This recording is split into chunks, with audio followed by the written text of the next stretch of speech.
My father stood in the doorway, flanked by two men in military dress. Colonel Grant Marie. His eyes swept the room first. Me, then the red imprint blooming on my cheek. Then Isolde, still smirking by her wine glass. The silence that followed didn't feel empty. It felt loaded. The last time I saw my father before tonight, I was 15, and he was packing a duffel bag in the garage. He didn't yell. He didn't cry. He just told me, this isn't the kind of war I know how to win. Then he drove away. Francine told the neighbors he'd been stationed overseas. Told Isolde he'd abandoned us. Told me nothing. From then on, it was just the three of us, one daughter made of light, the other a shadow, and a mother obsessed with what the world saw. Isolde got the piano lessons, the birthday parties with photographers, the college application essay that Francine rewrote herself. I got the secondhand jeans, you're smart, but not in a charming way lectures, and a bathroom door with no lock. I don't remember deciding to disappear. I just learned early that being quiet meant fewer bruises. Not on my skin, those weren't allowed. Just under it. The kind that throb when someone forgets your name in the family Christmas card. Francine had a saying, we don't air dirty laundry. So we folded it, stuffed it in drawers, and smiled for the holiday photo while Isolde stood in the center, lit like a stage. Even back then, I think I knew something was wrong. But if your world has always tilted slightly to one side, you stop noticing the lean. When I left for college, no one cried. When I got my degree in pediatric therapy, no one came to the ceremony. But when Isolde got her real estate license, Francine threw a brunch so large it made the paper. Still, I kept showing up, birthdays, holidays, the occasional dinner where I was asked to bring something easy, like salad. I thought if I stayed long enough, they might start to see me. But tonight wasn't about being seen. It was about being exposed, and for the first time in my life, I didn't shrink. I stood there, blood on my lip, and let the silence stretch. Dad was still looking at me, his expression unreadable. But I knew that look. It was the same one he had when he taught me how to shoot a basketball. Steady, waiting, patient. And this time, I didn't look away. The afternoon sunlight hit the dining room like a spotlight, every surface gleaming and cold. I stood at the table, aligning the silverware one setting at a time, even though I already knew it wouldn't be right. Nothing I touched ever was. I said the hydrangeas, Kaylin, not roses, Isolde breezed in, tapping her phone like she was managing a red carpet instead of a Tuesday dinner. I thought these were more subtle, I said quietly. She looked up. Exactly. Subtle doesn't photograph well. Then she turned to rearrange the centerpiece herself, sighing as if I'd somehow offended the gods of floral symmetry. Francine entered next, wearing perfume strong enough to sting. She glanced at the napkins, then at me. Sweetheart, that dress is too harsh on you. Wear the sage one. It softens your shoulders. I looked down at the navy wrap dress I'd bought last month. It was the first thing I'd chosen for myself in years. I like this one, I said. Francine raised a brow. Kaylin, let your sister handle it. That sentence, that tone. It always had the same effect. Shrink, fold, comply. I walked upstairs and changed. When I came back down, the table had been entirely redone. Isolde had added crystal place cards and moved my seat to the far end, near the kitchen door. This way you won't have to carry dishes so far, she said brightly. I nodded. I swallowed. I smiled, but then I went into the guest room, locked the door, and pulled out my phone. My fingers hovered for a second before opening the old contact. Dad. I hadn't texted him since the summer after graduation. I'd never replied to his last message. Proud of you, kid. Always here. Now I typed 4 words and hit send before I could talk myself out of it. Can you come tonight? He didn't respond right away. I stared at the screen, waiting for the dots to appear. They didn't, so I pocketed my phone and went back to setting a table that had already erased me, pretending like nothing had changed, when in fact, everything had just shifted. Isolde's first crown came when she was 6, Little Miss Centennial Days. Her face plastered across the local paper, teeth missing and eyes beaming. Francine framed it the next morning. It still hangs in the upstairs hallway. My first trophy came a year later, 3rd place in the regional science fair. I'd built a working solar oven out of cardboard and black paint. Francine told me not to get too attached. Science isn't a spectator sport, she said, handing me a towel to wipe my dusty hands before dinner. The trophy sat on a shelf in my bedroom until we moved houses. It didn't come with us. Isolde was the brand. She was the performance. I was the draft behind the curtain, useful, invisible, easily erased. But Dad, before things fell apart, used to sit with me at the kitchen table while I drew diagrams of imaginary cities. He'd ask questions no one else cared about. Where's the water go? Where do the people walk at night? He made me believe my quiet ideas had shape, that they could become something. When he left, he took a piece of that belief with him. Francine told us it was about another woman. She burned the letter he wrote and changed our number. But a few weeks later, I found a postcard tucked inside a library book I'd left on the porch. It was from Colorado Springs. His handwriting hadn't changed. "You're not invisible, Cal. Love you always." I kept it hidden behind the lining of my jewelry box. The edges are curled now from rereading. I never wrote back, not because I didn't want to, but because I didn't know if I was allowed to. Isolde used to call me Dad's little sidekick. She said it like a slur. And maybe I was. We watched nature documentaries while she rehearsed her talent routines. We built a windmill out of popsicle sticks while she practiced her wave for the harvest parade. When he left, I thought maybe it was my fault, too. Maybe my silence had driven him out. Maybe I hadn't been worth staying for. But the truth is, some stories are written to cast one daughter in the light and leave the other in shadow. And maybe that's why, when I sent that message, I wasn't sure if the light would still know where to find me. The roast was dry. Francine blamed the oven. I blamed the tension simmering underneath every polite sentence. Mrs. Lockhart, the politician's wife, sat across from me in a silk blouse that probably cost more than my rent. But her questions weren't performative. They felt real. "So, Callan, I heard you work with children. Special needs. Is that right?" I nodded, a little surprised. "Yes. Pediatric occupational therapy. Mostly early intervention, motor skills, communication, sensory processing. We try to catch developmental gaps before they widen."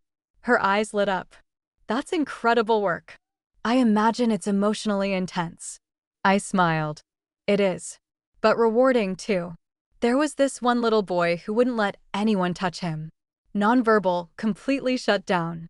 But we started with these beanbag tosses. Simple, rhythmic. After 2 months, he ran down the hallway just to hug me goodbye. There was a pause, the kind that usually means people are listening. Then Isolde laughed. "Oh, come on," she said, swirling her wine. "She just plays with toddlers all day. Let's not make her sound like a war hero." The table shifted. Mrs. Lockhart's expression tightened. Francine didn't even blink. "Isolde has a point. Let's not get carried away. I mean, it's not brain surgery." I felt it rising before I could stop it, years of being minimized, sliced into smaller and smaller pieces until all that was left was something easy to dismiss. I looked straight at Isolde. "You wouldn't last an hour in my shoes." Silence. Then an awkward chuckle from someone down the table. Isolde stood. "Excuse me. I said you wouldn't last. You've spent your whole life rehearsing how to look important." "I spend mine trying to make sure kids feel safe enough to speak." Her smile vanished. She stepped around the table, heels clicking like threats. "You're making this about you again." "No, you are." Then she slapped me. A full, open-handed slap in front of 10 guests and 2 servers. No one moved, not even Francine. I reached up, touched my cheek, and saw red on my fingertips. The shame wasn't mine anymore. That's when I heard it. The front door creaking open. Heavy, deliberate steps against the tile. "Did she hit you?" Dad's voice cut through the air like a measured blade. He didn't raise it. He didn't need to. I nodded once. The room was frozen, guests still holding their wine glasses midair, as if any movement might shatter the illusion that this was still a dinner party. Dad didn't take his eyes off me. "You okay?" I swallowed. "I will be."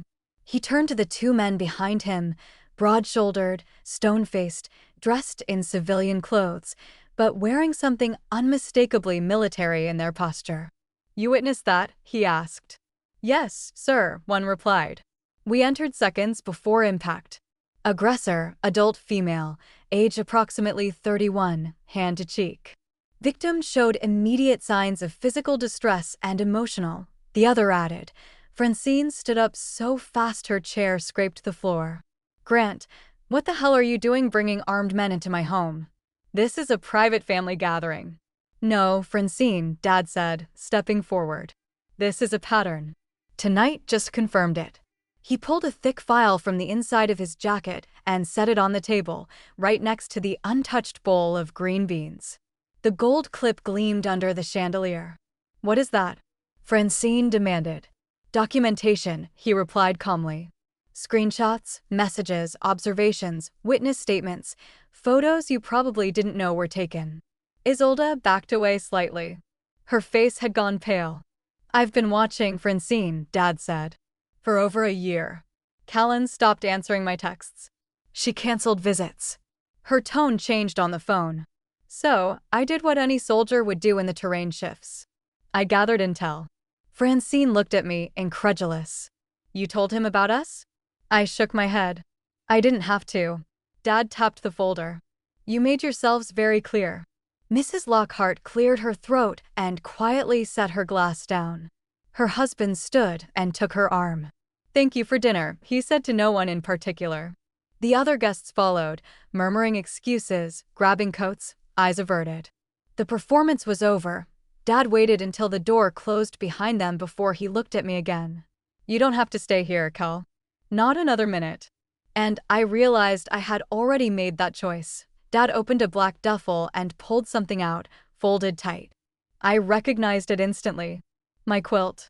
The one I made in high school from scraps of my childhood clothes, my camp shirt, a corner of my favorite Halloween costume, a strip from the dress I wore the day I met my first patient. Francine had thrown it out last spring when she hired a decorator to bring the house up to standard. I'd come home and found it in a trash bag by the garage. She hadn't even looked sorry. I pulled it before the garbage truck came, Dad said, handing it to me like it was something sacred. Figured you might want it someday. I held it close. It still smelled faintly like cedar and something older, like memory. And this, he added, sliding a sealed envelope across the table, is your old therapy record. The one you left at my place 2 years ago and tried to pretend didn't exist. I didn't say anything. I couldn't. For once, my silence wasn't shame. It was gratitude. Isolde snapped first. You're ruining everything. Do you know what people will think? You've embarrassed us in front of everyone we know. Dad looked at her like she was a headline he'd already read. You ruined it when you mistook cruelty for control. Francine stayed seated, arms crossed. You're making a scene, Grant. No, I said, finally finding my voice. You made the scene. You cast the parts. You decided who got to shine and who had to shrink. They stared at me like I'd grown another head. I stepped back, quilt in hand, and for the first time, I didn't cry. Not even a little. I'm leaving this house, I said, my voice steady. And I'm leaving your story. And just like that, I turned toward the door where the cold night was waiting and something better just beyond it. The apartment was small, just one bedroom and a kitchenette that hummed when the fridge kicked on. But it was mine. The lease had my name on it. Only mine. I brought 3 things with me that first night. The quilt, now folded at the foot of the bed, a faded stack of postcards Dad had kept in a shoebox all these years and handed over when he helped me move, and a stubborn little plant he insisted would thrive in any light. I didn't take much else. I didn't want to. The day after I left, Francine sent a text. You always overreact. I hope someday you realize what you've thrown away. I stared at it for a full minute, then archived it without replying. Isolde didn't text at all. I knew their version of events would be tidy. I could already hear the phrases. She was always sensitive. She never really fit in. She chose to make it dramatic. But the truth didn't need defending anymore. I'd carried it alone long enough. Now it could rest. I unpacked slowly that week, hung my diploma over the desk, taped a photo of the first kid I'd ever helped walk without braces beside the mirror, stitched a tear in the quilt I hadn't noticed before. At night, I sat on the balcony with the plant beside me and watched the lights from the children's clinic flicker off one by one. It was strange, the way quiet could feel so different when it belonged to you. Not the silence of dismissal, the silence of peace. I didn't tell anyone I'd moved except my boss and a few friends at the clinic. No grand declarations, no new address cards, just space, just breath, and the next morning, I signed the last page of the lease, pressed my pen into the paper like an anchor, and smiled. Because even if no one saw me walk out, I knew exactly where I was going next. I didn't plan a party. I just wanted to cook something warm. It started with a pot of chili and ended with a table full of people I never would have expected. Erin from the front desk, who brought lemon bars and her sarcastic laugh. Omar from physical therapy, who played guitar on the balcony while the sun set. My neighbor Mel, who showed up with folding chairs and no shoes. And Micah, one of my regular kids from the clinic, who asked if he could call me Coach C, even though I don't technically coach anything. The table was uneven. The napkins didn't match, and someone spilled apple cider on my rug. It was perfect. We ate on paper plates and passed around second helpings without judgment. No one corrected how I served the salad.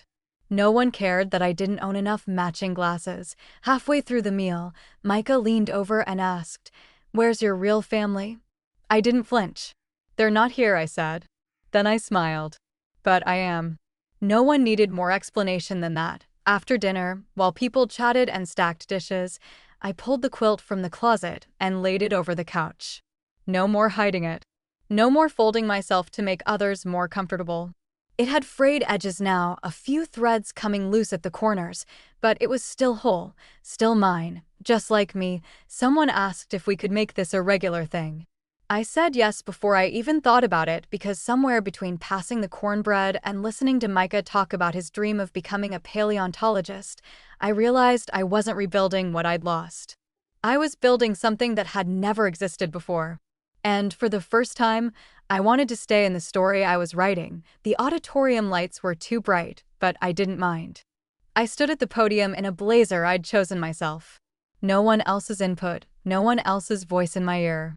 The students shifted in their seats, quiet but attentive. I spoke about patterns, about silence, about how resilience isn't always loud, that sometimes the most radical thing you can do is walk away without explaining why. Halfway through, I saw her, back row, fourth seat in, maybe 14, maybe 15. Hair tucked behind her ears, shoulders folded in. Her cheeks were streaked with quiet tears. I didn't call attention to her.